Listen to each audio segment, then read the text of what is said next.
What's up, family? This is TGBN, True Grit Boxing News, checking in with another video. So, we're going to talk about this past weekend's destruction, the biggest upset of the year. Teofimo Lopez taking his first loss to George Ferocious Kambosos and being ultimately dethroned in the process. All his unified status taken away. And the undisputed talk, which was just talk anyway, has also been taken away. Okay. Tio came out in that fight like a raging bull. He came out trying to knock George out in the first round, in which that's what he predicted. That's what he had been saying all week, that he was going to come out, jump on him, and knock him out in the first round. And ultimately, George Kambosos ends up turning the tables and putting Tio on the canvas in the first round to score a knockdown. Very good, electrifying fight. As I sat back and I watched it, I'm like, man, Tio, where is the Tio that we saw against Vasily Lomachenko? Where's the Tio that was calculated, that was boxing, that was making adjustments during the fight, that blew out Lomachenko for 7 rounds? Like, where is that Tio? It seems like in this fight, Tio just had one objective, one game plan, and that was just to come out and try to knock George out, and it never happened. Now, Tio did score a knockdown late in the fight in the 10th round. George Kambosos was able to get up, and survive the round. And then come out and ultimately, in my opinion, win the 11th and the 12th round, win the championship rounds, okay? Tio was just all power, no boxing skill. He was just in there just swinging for the hills, trying to knock George out, something that just wasn't on the table for him. George, I think he fought a great fight. A lot of people were saying that George was going to need to fight the fight of his life, and I think that's exactly what he accomplished this past Saturday night. He went in there and he definitely fought the fight of his life. I mean, great combination punching. He kept landing that overhand right on Tio.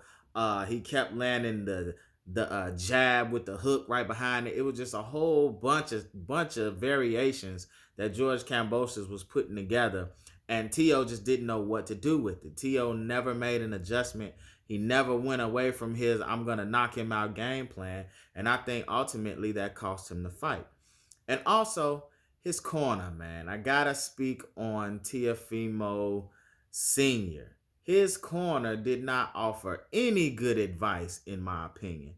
His corner did not tell him to switch anything up. I mean, Tio just kept saying, "Well, go get him, bro. Get this fucking guy out of here already." And it's like, come on, man. He needs to, when you're in the corner, you got to be able to be telling him what you seeing from the outside so he can get on the inside and make them corrections, make them adjustments, and make it happen.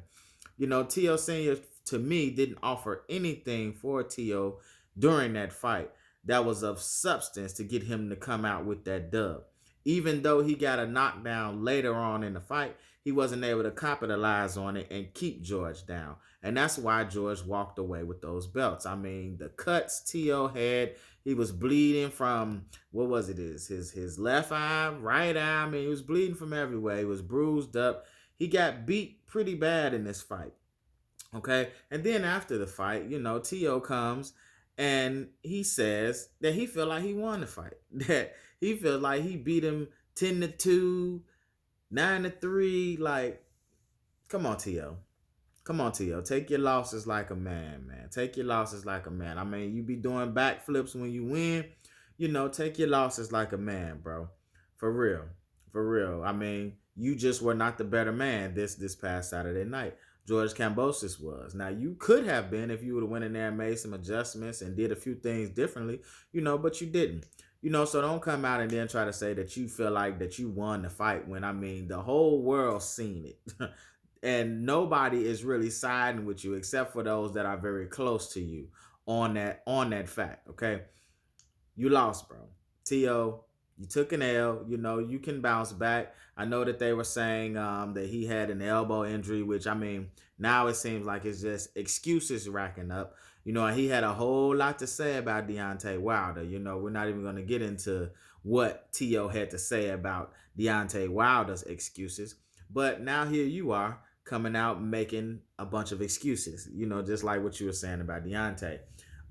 Supposedly, in which don't know if it's true or not. It probably is true. I can't say or believe that the man is lying. A lot of fighters go in the ring hurt, but they go out there and they make it happen. Okay, so Tio saying that he suffered a elbow injury in sparring.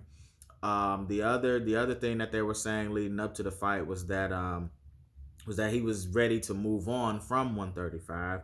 He had been draining himself for too long, and he's ready to move up to 140. Was there another excuse? Was there anything else? I know that was two.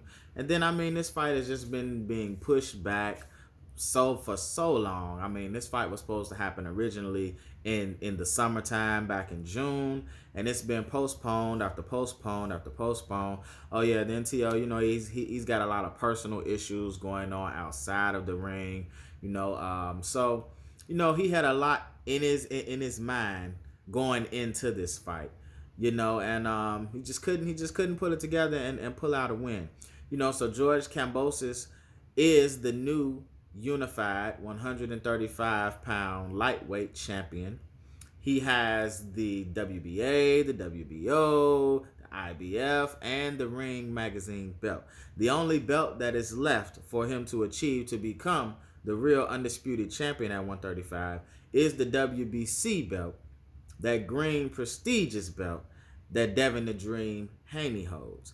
And Devin the Dream Haney has a task on his hand this coming weekend against Jojo Diaz. And hopefully, after that fight, if Devin Haney is able to pull out the victory, we can see George Kambosos and Devin Haney clash for the real undisputed title at 135 pounds.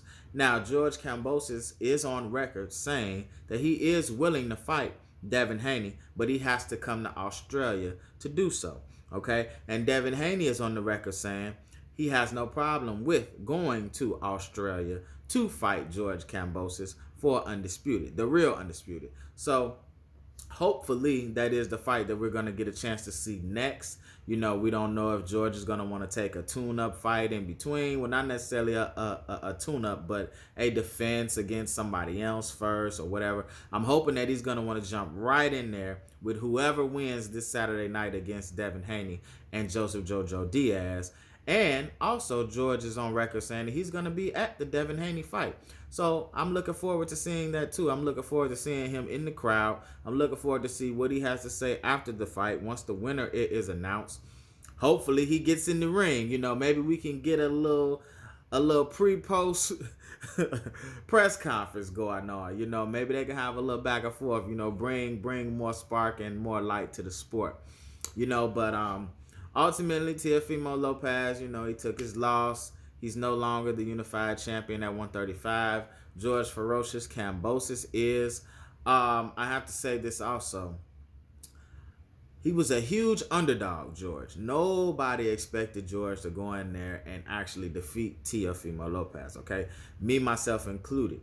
I did not see this a mile away, guys. I did not expect George to come in there and put on that type of performance. But he went in there and fought the fight of his life and dethroned Teofimo Lopez. I was shocked. But I was marveled at what I was seeing. I love a great fight, and that's what we got Saturday night. So this is TGBN, True Grit Boxing News, signing out. Till next time.